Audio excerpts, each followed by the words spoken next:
परिवार की बेटी और एक परिवार का बेटा, दोनों मिलकर के अब क्या कर रहे हैं, एक तीसरे परिवार को बनाने जा रहे हैं। तो बेटे वाला भी अपने बेटे को देता है, क्योंकि जब वो अपने बेटे को घर से अलग करेगा तो वो घर मकान देगा ना, घर भी देगा, मकान भी देगा, ये भी देगा, वो भी देगा, एजुकेशन सारी चीजें देगा। तो बेटी वाला भी अपनी बेटी को विदा कर रहा है। तो कहते हैं कि अब ये लोग नया परिवार का सृजन कर रहे हैं, तो इनको एक बिस्तर की जरूरत पड़ेगी, इनको बर्तनों की जरूरत पड़ेगी, इनको एक चूल्हे की जरूरत पड़ेगी, ये अलमारी सलमारी भी अब इनको अलग चाहिए। अभी तो माँ के साथ में, तो पुराने जमाने में ऐसी ही चीजें यूजफुल होती थी। एक उन्होंने गैस सिलेंडर दे दिया, तो उन्होंने एक अलमारी दे दी, ऐसे इस तरह से एक नए परिवार के सृजन की परंपरा थी। और ये सक्षम है तो ऐसा कतई नहीं होना चाहिए। तो मैं आपको ये बता रहा था कि भगवान श्री कृष्ण ने रुक्मणी सत्यभामा को लिया पर मणि को नहीं लिया, उसे वापस कर दिया। मीरा का एक पद आपने सुना होगा, भगवान कहते हैं कि ये रत्न नहीं है जिसको तू रत्न मान के बैठा। मीरा क्या कहती, पायो जी मैंने राम रतन धन पायो, पायो जी मैंने राम रतन धन पायो, पायो जी मैंने राम रतन धन पायो, पायो जी मैंने राम रतन धन पायो। सबकी नाम जीवतिया सतगुरु, सबकी नाम जीवतिया सतगुरु, भव सागर कर भायो, पायो जी मैंने राम रतन धन पायो, पायो जी मैंने राम रतन धन पायो, पायो जी मैंने राम रतन धन पायो। और तो धन घर में लाओगे खर्च हो जाएगा, मौका लगा तो चोर चोरी कर ले जाएगा, डाकू डाका डाल करके ले जाएंगे। लेकिन ये राम नाम का जो धन है ऐसा है, घर के ना कोई चोर न लूटे, घर के ना कोई चोर न लूटे, दिन दिन बरस प्रभायो, पायो जी मैंने, पायो जी मैंने राम रतन धन पायो, पायो जी मैंने राम रतन धन पायो, पायो जी मैंने राम रतन धन पायो। मीरा के प्रभु गिरधर नागर, मीरा के प्रभु गिरधर नागर, हरत हरत जस गायो, पायो जी मैंने राम रतन धन पायो, पायो जी मैंने राम रतन धन पायो, पायो जी मैंने राम रतन धन। इसलिए उसने सत्यभामा को श्री कृष्ण ने स्वीकार किया, समंतक मुनि का त्याग कर दिया। समंतक मुनि के बाद में बड़ा झगड़ा हुआ। बाद में रात को वो कुरुवंशियों ने ऐसा सोचा कि देखो ये दुष्ट कहता रहा कि इस लड़की की शादी हम लोगों के साथ में करेगा, हम लोगों की जाति बिरादरी में, इसने कृष्ण को दे दी और मणि भी उन्हीं को दे दी। मणि को भी देने वाला वो तो कृष्ण ने लौटा दी। इसलिए उन्होंने क्या हुआ, सोया हुआ था बाहर पलंग पर, उसको वहीं पर मार दिया शतरंज को, और उसकी मणि लोगों ने चोरी कर ली। आप जानते हो मणि किसके पास थी?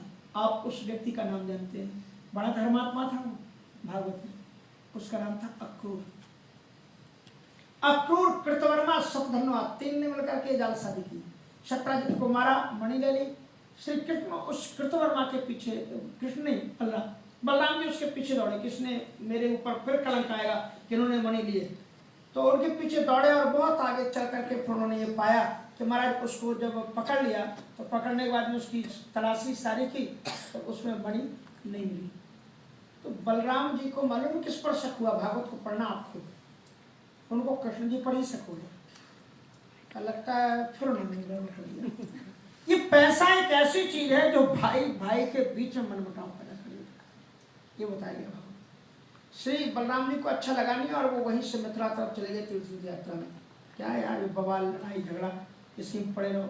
वो महाभारत में भी नहीं रहते, तुम लोग लड़ो, ये दुर्योधन मेरा चेला है, और बताओ तुम ये अपनी सेना तुमने इसको दे दी और ये अर्जुन की तरफ से तुम नहीं लड़ोगी।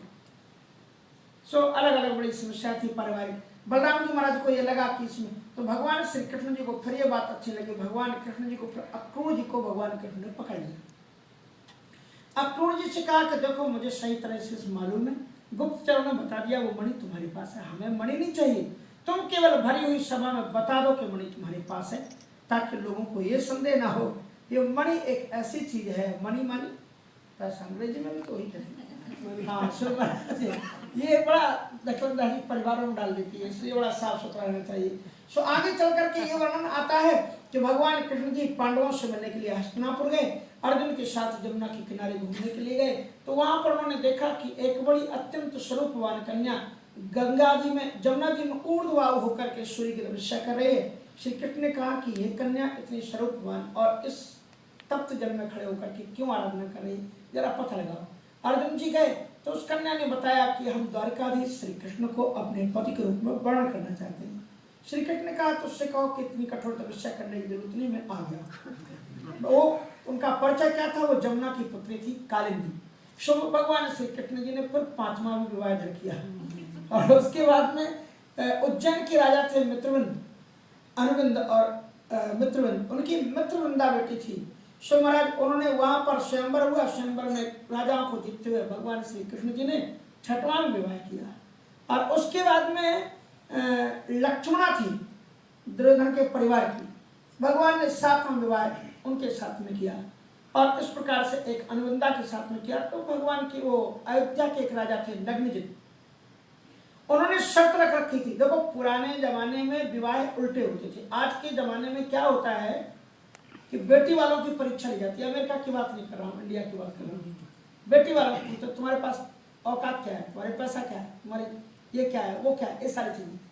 और पुराने जमाने में उल्टा था, पुराने जमाने में लड़के की औकात देखी जाती थी, तुम अपनी औकात सिद्ध करो। बोलो धनुष, जब राम जी का सीता का विवाह हुआ, परीक्षा किसने दी, धनुष किसने तोड़ा, राम जी ने तोड़ा। तुम देखो तोड़ करके बताओ कि तुम में ये क्षमता है कि नहीं मेरी बेटी को रखने की। तो वो पहले पुरुषार्थ सिद्ध करते थे। इसलिए एक बार तुम्हारा तो इस प्रकार से, तो यहाँ पर ये उसके पास 7 मरखा वैल का जो उनको नथ देगा, उसके साथ में कन्या का विवाह होगा। भगवान श्री कृष्ण जी ने सारे वेलों को नथा नग्न जी के साथ में का 8 विवाह भगवान श्री कृष्ण के हो गए। बोलो वृंदावन। अब विवाह कितने हुए, 16,108 इतने विवाह। सो महाराज 16,000 कैसे विवाह हुए, 16,100। एक दैत्य था, उसका नाम था भौमासुर। भौमासुर एक ऐसा विलासी राजा था, उसने जगह जगह पर जो आक्रमण किए थे, उन आक्रमणों को कर करके उन राजाओं की कन्याओं को उसने छीन लिया था। एक जगह उसने बंद कर रखा था और चाहता था कि 1,00,000 कन्याएं होंगी तो एक साथ एक मंडप में भावरे पड़ेगी। वो कन्या वहां पर बंद थी, संयोग से नारद जी से भेंट हो गई। उन कन्याओं ने आत्मनिवेदन किया, श्री कृष्ण से कहो वो सबके दुखों को दूर करते हैं। कृष्णाय वासुदेवाय हरे परमात्मने प्रणत क्लेशनाशाय गोविंदाय नमो नमः। भगवान श्री कृष्ण ने उस भौमासुर का वध किया और उन कन्याओं को मुक्त किया, 16,100 कन्याओं को, और जेल से बंदी खाने से छोड़ करके कहा, हे देवियों आप ससम्मान पूर्वक अपने अपने परिवारों को लौट सकती हो। उन कन्याओं ने हाथ जोड़ करके द्वारकाधीश की प्रार्थना की। पुराने जमाने में अगर कोई, आज के जमाने में अगर कोई कन्या अपने घर को छोड़ करके कहीं 2-4 दिन रह जाए तो घर के लोग कह देते तू जहां रही है वही रहे। अब पुराने जमाने में अब वो कन्या चली गई, वो यहाँ इतने दिन तक बंद रही, तो कन्याओं ने कहा, हे प्रभु आप तो भक्त वत्सल है, जरा चिंतन करो, हम इसके कारागार में 1 वर्ष से बंद हैं। सीता जी को लोगों ने नहीं छोड़ा, तो क्या हमारे ऊपर लोग, दुनिया के लोग शंका और संदेह नहीं करेंगे? क्या अच्छे समाज का कोई युवक हमारा विवाह करेगा? और क्या हमें सम्मानित जीवन मिलेगा? और जब हम नगर और गली में घूमेंगे तो लोग हमारे पर छींटे कसेंगे, गलत दृष्टि से देखेंगे। इसलिए ये लज्जित जीवन से तो अच्छा है कि हम इसी जेल में रहें। और आप करुणा सागर हैं, और आप तो सबके दिल में बैठे हो, आप भगवान हो, आप जो भी करोगे सब अच्छा है। इसलिए अगर आप चाहते हो कि हमें सामाजिक सम्मानित जीवन मिले तो आप ही मुझे अपनी पत्नी के रूप में हम सबको स्वीकार कर लें, तो आपकी पत्नी के रूप में हमें शाश्वता का जीवन वर्ण कर सकते हैं।